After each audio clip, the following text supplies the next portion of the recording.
Teman-teman, saya merasa menyesal 4 tahun kuliah tapi saya melupakan satu hal ini. Apa itu?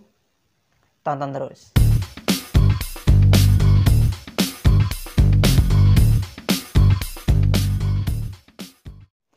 Halo guys, bertemu kembali dengan saya Guntur Firman Aprianto di channel Kreatif Cilik.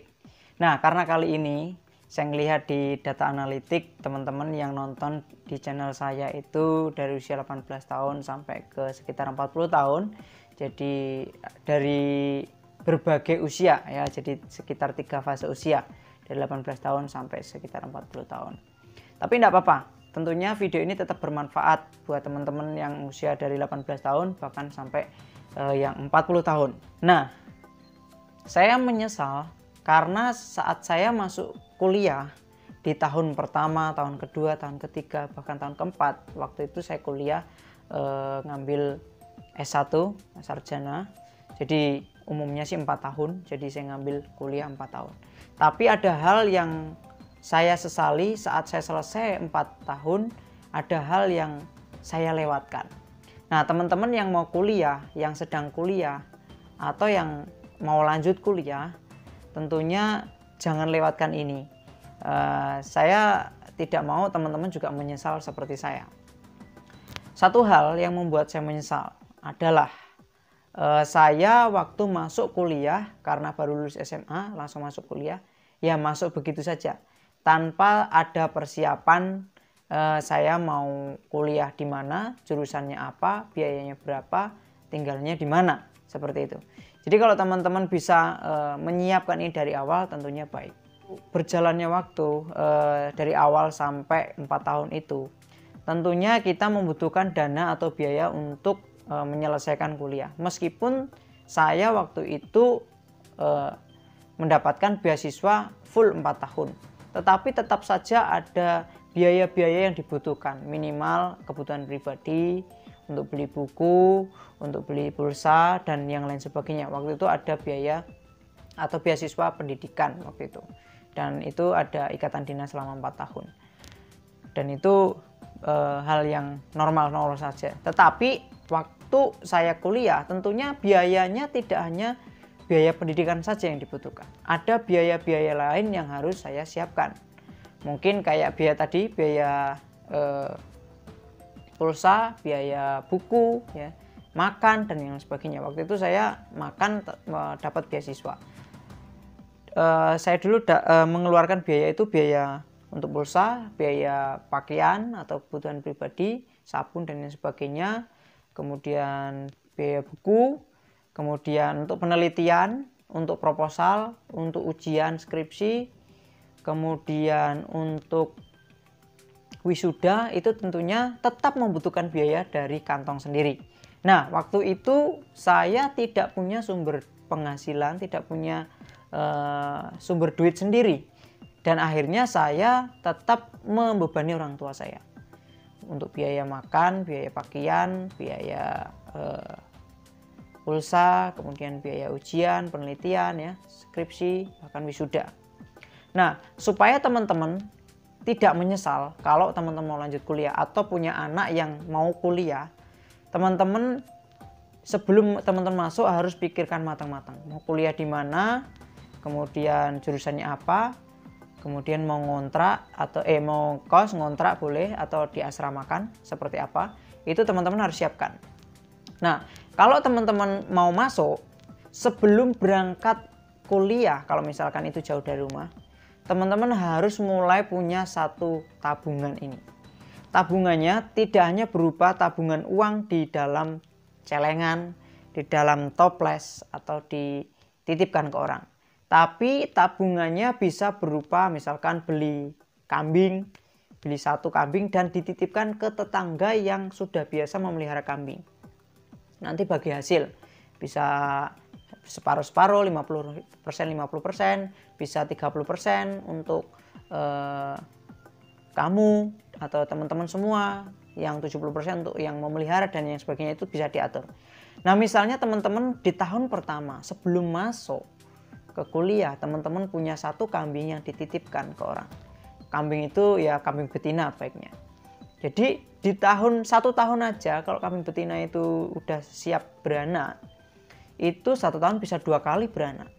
Kalau satu kambing 1 tahun 2 kali beranak, misalkan sekali beranak itu 2, rata-rata 2, berarti di tahun kedua atau 1 tahun berikutnya, teman-teman di semester berikutnya itu teman-teman sudah punya kambing 5 beserta induknya.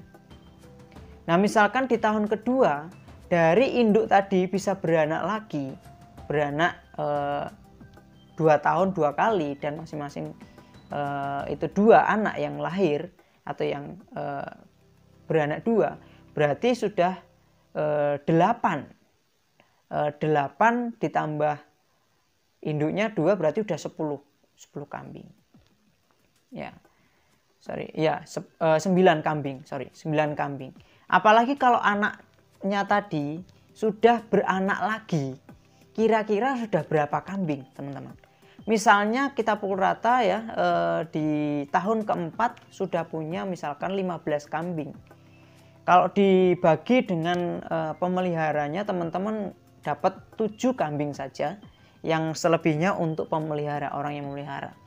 Kalau dijual satu kambingnya 1 juta, yang paling murah ya 1 juta, itu sudah 7 juta teman-teman di tahun keempat. Dan teman-teman nggak memikirkan pakannya, nggak memikirkan ya merumput atau kandangnya dan lain sebagainya.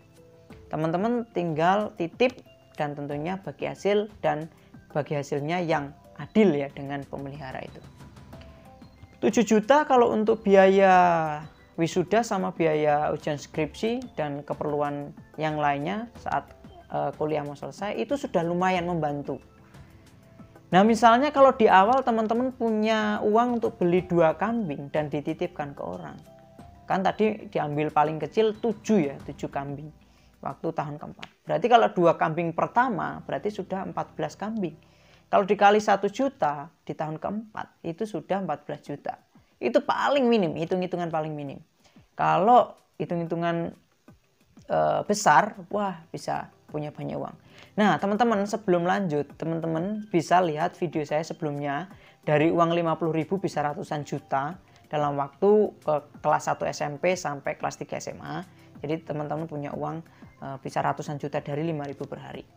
Tonton dulu videonya di atas ya, ada linknya di atas atau di deskripsi. Oke, saya lanjutkan.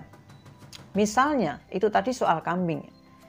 Kalau teman-teman punya modal lagi sebelum masuk kuliah, punya modal atau uang free yang nggak dipakai untuk apa-apa, 1 jutanya untuk beli kambing, anak mungkin dapat 2, kemudian yang 1 jutanya dititipkan di koperasi yang bisa bagi hasil dengan koperasi.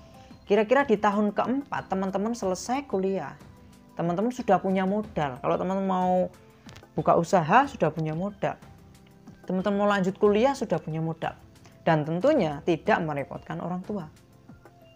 Nah ini hal yang saya sesali waktu saya masuk kuliah, saya tidak mempersiapkan ini.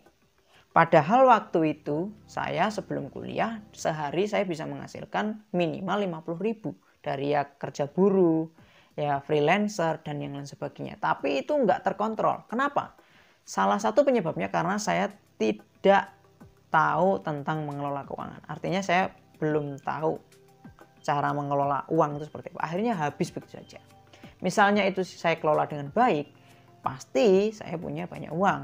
Dan tujuannya untuk memperingan atau tidak membebani orang tua untuk kuliah.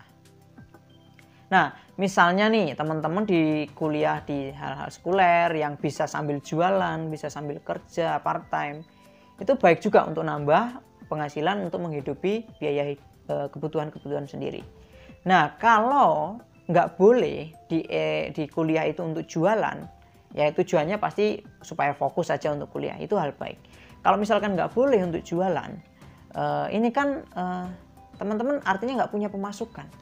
Nah, kalau nggak punya pemasukan, ya itu repot. Nanti orang tua ngirim terus. Seperti itu. Nah, kemarin beberapa waktu saya juga berkunjung ke salah satu universitas, dan di situ juga ada beasiswa ternyata di dalamnya. Bisa beasiswa karena kurang mampu, bisa beasiswa karena berprestasi. Dan tentunya itu bisa kita dapatkan juga kalau kita memang layak di situ, berkompeten di situ juga, atau kita patut dipertimbangkan. Tapi kalau nggak ada beasiswa di kampus atau di universitas, teman-teman kan harus punya sumber penghasilan sendiri. Ya kalau orang tua kita mampu sih nggak apa-apa, tapi meskipun mampu, menurut saya bukan jadi hal atau menjadi alasan untuk tidak mandiri gitu. Kembali ke topik pembicaraan tadi, saya menyesal karena saya tidak menyiapkan tadi tabungan apapun saat saya masuk kuliah. Akhirnya, waktu saya mau menyelesaikan skripsi, mau wisuda, kebutuhan-kebutuhan yang ada, saya masih minta orang tua. Nah itu kan sayang sekali ya. Ada hal yang sebenarnya bisa disiapkan tetapi justru malah merepotkan orang tua gitu.